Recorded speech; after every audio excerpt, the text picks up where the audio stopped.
लंबे समय तक हम कांग्रेस की गुलामी में थे और लंबे समय तक हम बीजेपी आरएसएस की गुलामी झेलने को मजबूर हो सकते हैं। समय कम है। बगैर संविधान को लागू किए इस देश में इंसानियत को बचाना बहुत मुश्किल है और संविधान को लागू करने के लिए आपको हुकूमत में जाना पड़ेगा, अर्थात आपको सरकार बनानी पड़ेगी। और जब तक आप सरकार में काबिज नहीं होंगे, मुझे लगता है हम कभी भी अपनी जो इंसानियत के जो मूलभूत आधार हैं, सिद्धांत हैं, उसको नहीं पा सकते हैं। और इसलिए मैं मेसरम साहब से आग्रह करूंगा और मंचासीन हमारे अगुआ भाइयों से आग्रह करूंगा, बहनों से आग्रह करूंगा, आप सभी लोगों से भी कि हमें हमारी रणनीति में थोड़ी सोच लाना पड़ सकता है।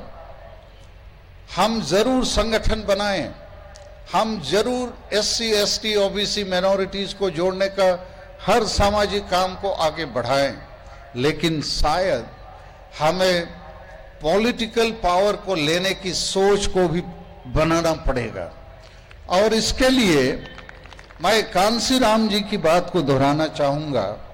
उन्होंने बामसेप को बनाया, लेकिन चूंकि उनका सपना बड़ा सीधा था कि बगैर सत्ता में काबिज हुए कोई हमें सम्मान नहीं देगा, कोई न्याय और अधिकार नहीं देगा, और वो लंबे समय तक नहीं, कम समय में ही उन्होंने उत्तर प्रदेश जैसे बड़े राज्य में मायावती जी को 3 बार मुख्यमंत्री का पद दिला सका।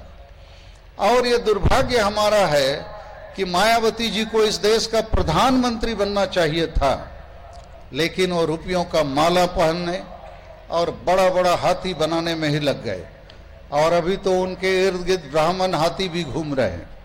तो इन कारणों से हम पिछड़ गए हैं, लेकिन मुझे लगता है वही एक्सपेरिमेंट को दोहराना पड़ेगा।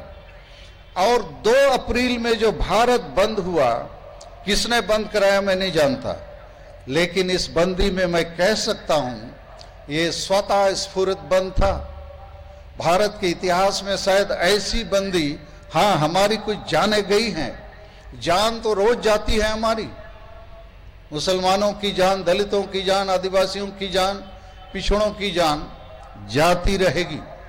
लेकिन यदि हम इस पर एक बार विचार करेंगे तो मुझे लगता है, मैं 2 अप्रैल की बात को इसलिए यहां थोड़ा दोहराना चाहता हूं कि 2 अप्रैल को बिना कोई नेता, बिना कोई संगठन, बिना कुछ अगुवा के ही लोगों के मन में जो गुस्सा था, आक्रोश था, उनके दिल में जो चोट थी, दर्द था, उसको लोगों ने एक्सप्रेस किया। और ये भारत के डेमोक्रेसी में पहला एक बड़ा हथौड़ा है कि भारत की जो आज सरकार है, चाहे दिल्ली में या राज्यों में, उनको सोचना पड़ रहा है। तो मुझे लगता है कभी कभी जनता आगे आ जाती है, नेता और संगठन हम पीछे रह जाते हैं। और ये नारा तो अच्छा लगता है, बोल 85 जय मूल निवासी, तो मुझे लगता है इस नारा में थोड़ा सा संशोधन लाना पड़ेगा। वोट दो 85, बनाओ मूलवासी सरकार। ये 85 एक होके केवल हम नारा देतेंगे, जय मूल निवासी नहीं चलेगा। 85 को एक जगह वोट देना है और मूलवासी की सरकार, निवासी की सरकार बनानी है। यह संभव है। मैं इसको बोल के खत्म करूंगा कि अभी भी सबसे ज्यादा मारे जा रहे हैं एससी, एसटी और माइनॉरिटीज। ओबीसी के लोग थोड़ा इधर उधर है, मैं भी ऐसा मानता हूं, लेकिन एससी, एसटी और माइनॉरिटी रोज मारे जा रहे हैं। यही लोग भी एकजुट हो जाएंगे तो इनका वोट तो मेजॉरिटी वोट है। इनके एकजुट हो जाने से बाकी सबको एक होना पड़ेगा। और जिस दिन हम ये बात उठा देंगे, और मान साहब ने कहा आजादी, मैं उस बात को भी याद करता हूं कि भारत देश में अंग्रेजों की हुकूमत चलती थी, लेकिन हमारे बड़े नेता लोग जब विदेशों में पढ़ने गए, वहां से उन्होंने एक बात लेकर आए, फ्रीडम, आजादी, और उस शब्द ने किसानों को, छात्रों को, विद्यार्थियों को, सभी लोगों को आजादी के लिए, जान देने के लिए, सब कुछ देने के लिए कुर्बान कर दिया। कहीं नौकरी करनी है, इसीलिए मुझे लगता है कि यदि एसटी, एससी, ओबीसी माइनॉरिटीज को बचना है, आजादी लेनी है, तो हमें शायद ऐसा विचार करना चाहिए। यही बात कहकर मैं अपनी बात को समाप्त करता हूं, और मैं माफी चाहूंगा यदि मैंने कुछ गलत कहा तो। धन्यवाद और जोहर।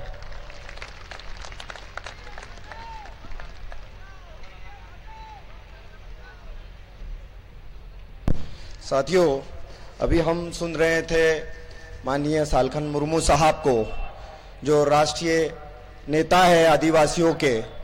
बड़े विस्तार रूप से उन्होंने बताया कि किस तरह से हम अपनी एससी, एसटी, ओबीसी की सरकार बनाना चाहिए, और किस तरह से उन्होंने आह्वान किया कि वामन मेश्राम साहब को आगे बढ़ना चाहिए। अब मैं इस प्रोग्राम को आगे बढ़ाते हुए, क्योंकि समय बहुत हमारे पास कम है, और मैं चाहूँगा कि इसमें हमारे पास अभी जो किताबें, 2 पुस्तकें हैं जिसका विमोचन हमको यहाँ करना है। पहली किताब है जिसका नाम कांग्रेस आरएसएस की मां। इस किताब का विमोचन करना है, जिसके लेखक है प्राध्यापक विलास खरात सर। इस किताब की कीमत है 100 रुपये, जो कि आज के दिन, क्योंकि यह आज हमारा परिवर्तन यात्रा का पहला दिन है, हमने इसमें 25% का डिस्काउंट रखा है, और किताबें हमने यहाँ पे रखी है। आज ये किताब आप 75 रुपये में हासिल कर सकते हैं, सिर्फ केवल आज के दिन। तो साथियों, आज इस किताब का विमोचन करने के लिए मैं बुलाना चाहूंगा सिमरनजीत मान साहब को कि वो इस किताब का विमोचन करें, और मैं तमाम स्टेज पे बैठे तमाम ही मेहमान से कहूंगा कि वो इसका आदर करते हुए इस किताब का विमोचन करने के लिए यहाँ पे खड़े हो जाए, ताकि इसका विमोचन हो।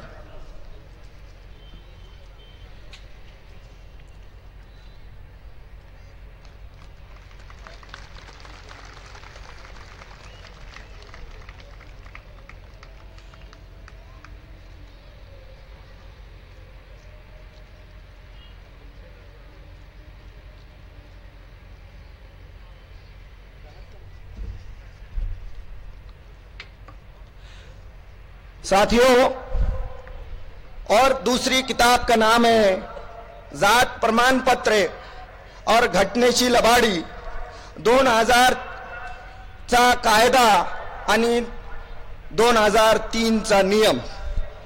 इसके लेखक है प्राध्यापक बीके हेडाऊ साहब। इस किताब की कीमत है 400 रुपये, लेकिन इसमें आज के दिन जो डिस्काउंट दिया गया है वो 35% का डिस्काउंट है। जो आप काउंटर के पास किताबें रखी गई है, आप वो 35% डिस्काउंट से वो किताबें आज के दिन हासिल कर सकते हैं।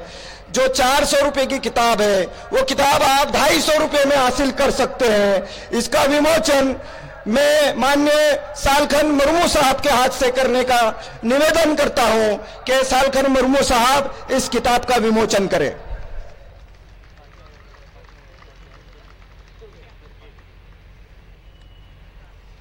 अब इसके बाद बहुजन मुक्ति पार्टी के राष्ट्रीय अध्यक्ष जनाब माननीय वीएल मातंग साहब, मैं इनसे गुजारिश करूंगा कि वो यहां के अपने विचार रखें।